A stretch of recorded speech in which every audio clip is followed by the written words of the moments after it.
ខ្ញុំបានដឹងពីវាខ្ញុំនឹងមិនព្យាយាមយកតម្រាប់ខ្ញុំទេ sexy ពេកហើយមែនទេតើអ្នកនិយាយអំពីអ្នកដែលផ្សព្វផ្សាយពាក្យចាំអារ៉ាមឬតើអ្នកគិតយ៉ាងណាដែរខ្ញុំជាអ្នកស្នងមរតករបស់ Uranio តើអ្នកត្រូវប្រើវិធីនេះដើម្បីដណ្ដើមយកធនធានឬ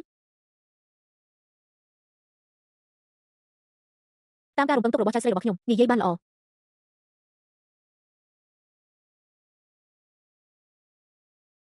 យូអៀលចាស់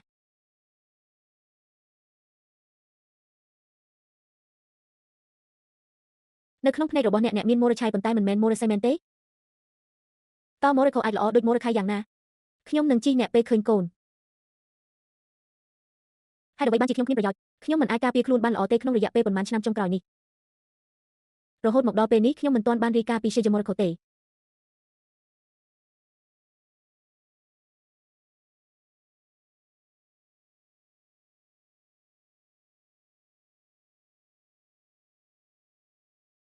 វូយូយូក្អោខ្ពស់ទាំង3នេះ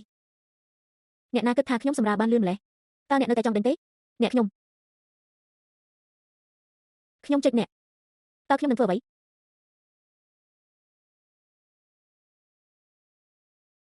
ព្រះច័ន្ទកូនប្រុសមិនក៏គាត់ល្អម្ល៉េះឪពុកខ្ញុំនិងខ្ញុំជាអតិថិជនធម្មតាក្នុងរយៈពេល2ថ្ងៃកន្លងមកនេះតើអ្នកមិនចង់បានខ្ញុំទេ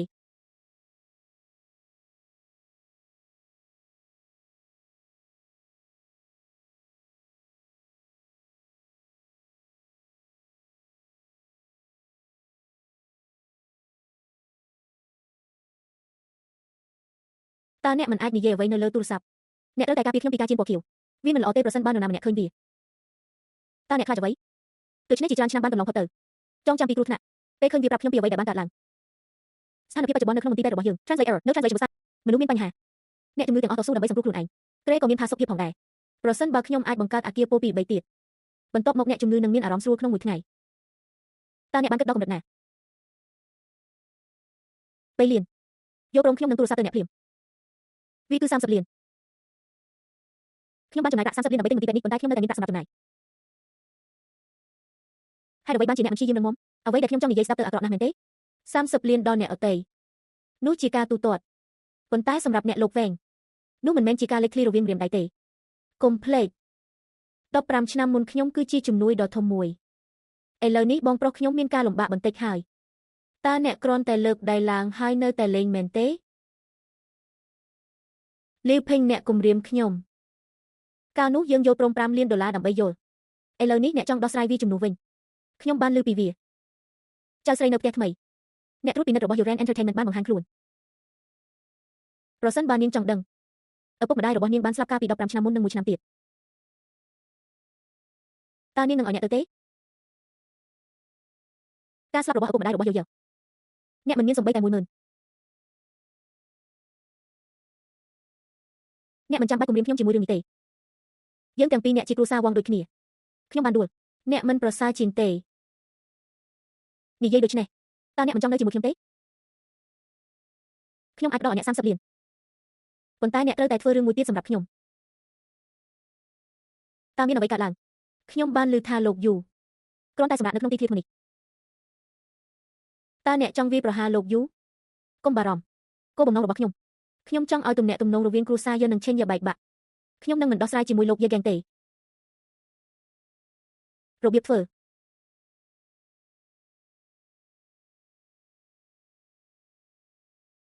ជីតាប្រសើរណាស់សូម្បីតែមិនត្រូវគ្នាកាន់តែច្រើនតើនៅក្នុងដៃជីតាអ្នកណាល្អជាងតើអ្នកចង់ឲ្យខ្ញុំវាយប្រហារលោកយូទេខ្ញុំមិនអាចធ្វើវាបានទេអ្នកមិនចាំបាច់ធ្វើវាដោយខ្លួនឯងទេ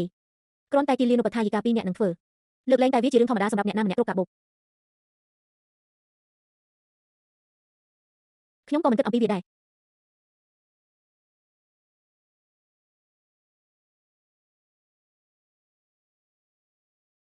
15ឆ្នាំមុន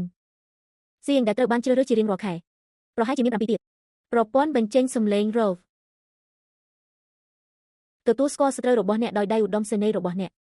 ដើម្បីសងសឹកឪពុកម្ដាយឥឡូវនេះយើងក៏ចង់ដែរមិនទាន់មានភស្តុតាងគ្រប់គ្រាន់នៅឡើយប៉ុន្តែមានតម្រុយការស៊ើបអង្កេតនឹងប្រសើរជាងប៉ុន្តែអ្វីដែលសំខាន់បំផុតឥឡូវនេះគឺជីតាប៉ុន្តែមីងយើងដឹងពីរបៀបដែលពួកគេរៀបការដើម្បីយកពីរបស់យើងពេលដែលហ៊ានមកក៏ចោះចាញ់ហើយពេលទឹកមកក៏បង្ហាញស្រមោលខ្ញុំមិនអាចរៀនពីមីងជុនទេ បានទទួលរងនៅជំងឺណាមួយមិនថាពួកគេប្រើវិធីណានោះទេអ្នកក៏មិនអាចយល់ដែរទំនាក់ទំនងរវាងជីតានិងចៅប្រុសរបស់យើង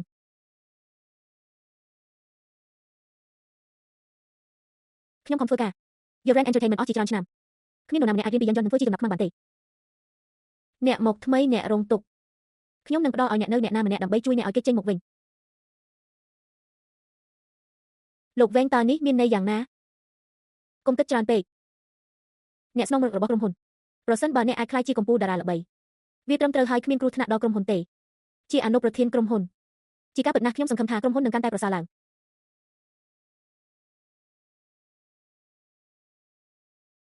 នេះជាការល្អសេចក្តីស្រឡាញ់ការស្អប់នឹងទុករបស់នារីក្នុងលោកខូចចិត្តរង្វង់កំសាន្តទាំងមូលរបស់វែងយ៉ែនស្ត្រីដែលអាចបង្កើតខ្សែភាពយន្តខ្នាតធំនោះនិយាយអំពីភាពគ្មានមេត្តាតើអ្នកមានជំនាញក្បាច់គុនទេខ្ញុំដឹងរឿងនេះខ្ញុំគ្រងនឹងឲ្យអ្នកដើរតួជាតួឯករបស់នឹងតើកូនស្រីខ្ញុំនៅឯណាមកពីលាវស៊ីលីនខ្ញុំគិតថាវាជាម្ចាស់នៃយូណានវែងឆេលីគឺសមរម្យណាស់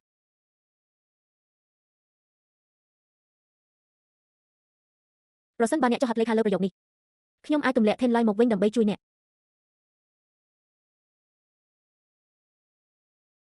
តើអ្នកចង់ប្រើរឿងនេះប៉ុន្មានដងដើម្បីរាប់ខ្ញុំ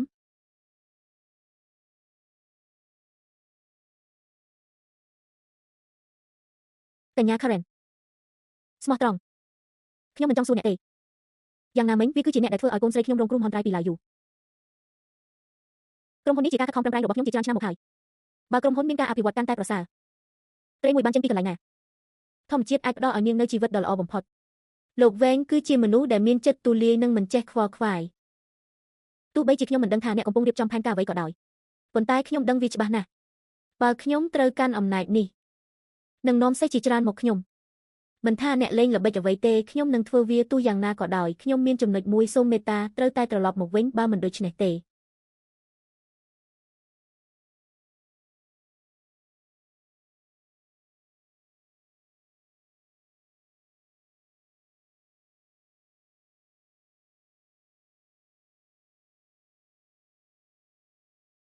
ខ្ញុំពិតជាគិតថាខ្ញុំនឹងត្រឡប់មកវិញក្នុងរយៈពេលកន្លះឆ្នាំខ្ញុំមិនដឹងថាមុខទុនខ្សោយយឺមុខខ្លាំងនេះលក់យ៉ាងម៉េចទេជើងរបស់ខ្ញុំសំបែកហើយបើខ្ញុំសំបែកពីមុនហើយខ្ញុំពិតជាមិនអាចយកវាមកវិញភ្លាមនោះក៏លែងចោលខ្ញុំសង្ស័យអ្វីដែលអ្នកពាក់តែងតែចង់ឲ្យខ្ញុំកាត់យាយចិនខ្ញុំនៅតែចង់បានអ្នក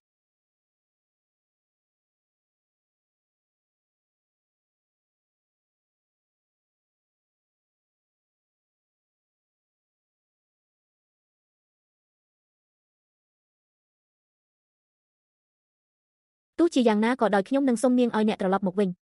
តើវាជារឿងល្ខោនបែបណាតើអ្នកបានអានស្គ្រីបទេតើអ្នកដោះសម្លៀកបំពាក់របស់អ្នកទេមិនត្រូវមាននរណាម្នាក់នៅក្នុង Feng Dashong ដែលមានបំណងល្អនោះទេតើអ្នកអាចចុះកិច្ចសន្យាជាមួយនាងដោយរបៀបណាពេលខ្ញុំមិននៅទីនេះខ្ញុំគិតថា script គឺល្អមួយចំពោះអ្វីដែលនាងចង់ធ្វើខ្ញុំក៏មិនអាចទីបានដែររឿងអ្វី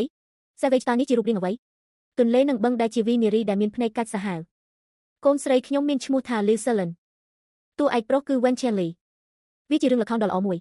ប៉ុន្តែគ្មានតារាសម្ដែងក្នុងភោជនីយដ្ឋានណាម្នាក់ចិត្តល្អចំពោះគាត់ឡើយយូស៊ីលីនជាបុរសដែលមានកេរ្តិ៍ឈ្មោះល្បីល្បាញក្នុងវិស័យសិល្បៈវាជាអាពាហ៍ពិពាហ៍របស់ស្ត្រីរបស់ Pinnacle Entertainment ជំនាញសម្ដែងល្អតែចិត្តអាក្រក់ប៉ុន្តែចូលចិត្តភាពត្រជាក់ជាមួយនឹងឈ្មោះធំតារាសម្ដែងដែលធ្វើការជាមួយលេគ្មាននរណាម្នាក់អាចដើរចេញពីបុកបុរសយ៉ាងដោយស្នាមញញឹមបានទេអ្វីដែលសំខាន់បំផុតគឺខ្ញុំចូលចិត្តវោហារសាស្ត្ររបស់យាយពេកនិងមនុស្សដើមតំណែងរបស់លោកស្រីយាយជារបស់គាត់នារីណាដែលចង់ស្និទ្ធស្នាលជាមួយយាយឈៀតសេទល់ឲ្យភាពនៃសេវាកម្មដែលត្រូវបានថែរក្សាដោយនាងគួរឲ្យខ្លាចណាស់ប្អូនប្រុសយល់នឹងខ្ញុំបានស្គាល់គ្នាយូរមកហើយហេតុអ្វីបានជាខ្ញុំមិនដែលឃើញគាត់គឺ Deng Wenyo ចូលក្នុងឧស្សាហកម្មភាពយន្តនិងទូរទស្សន៍អន្តរជាតិនិងរកប្រាក់ចំណេញរាប់ឆ្នាំចាប់តាំងពីចូលត្រូវបានអភិវឌ្ឍជាអន្តរជាតិដោយមិននឹកស្មានដល់មានខ្យល់បក់ខ្លាំងតាមពិតគាត់ត្រូវបានគេយកទៅឆ្ងាយខ្ញុំនឹងប្រោសឲ្យអ្នកនៅពេលអ្នកទទួលបានវាខ្ញុំអាចស្រមៃរួចហើយ Mesehiro no រកប្រកាសតើការកោបែបណានឹងបង្កើតឡើងវាហាក់ដូចជាខ្ញុំត្រូវមានបទពិសោធន៍ខ្លាយជាបុរសស្បែកខ្មៅម្ដងទៀតហើយខាងក្រោយគឺងឹតវិធីសាស្ត្ររបស់ Yoser ក៏មិនមានអ្វីលើសពីនេះទេដូច្នេះហើយអាកប្បកិរិយារបស់តារានិងតារានានាត្រូវតែទាន់ពេលវេលាបើមិនដូច្នេះទេឧបទ្ទហេតុដែលមិនចេះខ្វល់ខ្វាយនឹងបង្កបញ្ហារាប់មិនអស់បើដូច្នេះមែនការគិតប្រាថ្នារបស់ Bedeshong ប្រហែលជាខុសហើយយិនលេងខ្វិនក៏ពឹងផ្អែកលើខ្សែដៃកម្លាំងផងដែរគាត់នឹងប្រើកម្លាំងផ្ទាល់ខ្លួនហើយស្ដាប់សំឡេងរបស់អ្នករាល់គ្នាបើនេះជាការពិតតើវាងាយស្រួលជាងដោយរបៀបណាបញ្ហាគឺថា Wen Chenli នេះគឺមានបញ្ហាច្រើនជាងវាខុសពីការអភិវឌ្ឍគ្រប់បែបយ៉ាងរបស់ស្ដេចកម្ពុជាដូចជា Yochise លោក Wen Chenli ពឹងផ្អែកជាចម្បងលើពាក្យសម្ដីនិងមនុស្សដែលគ្មានគ្រោះថ្នាក់និងនយោបាយនានាដើម្បីទប់ទល់សំខាន់គឺយុវជនសម័យនេះចូលចិត្តបែបនេះដូច្នេះគាត់ក៏អាចត្រូវបានគេចាត់ទុកថាជាតារាដែលវង្វេង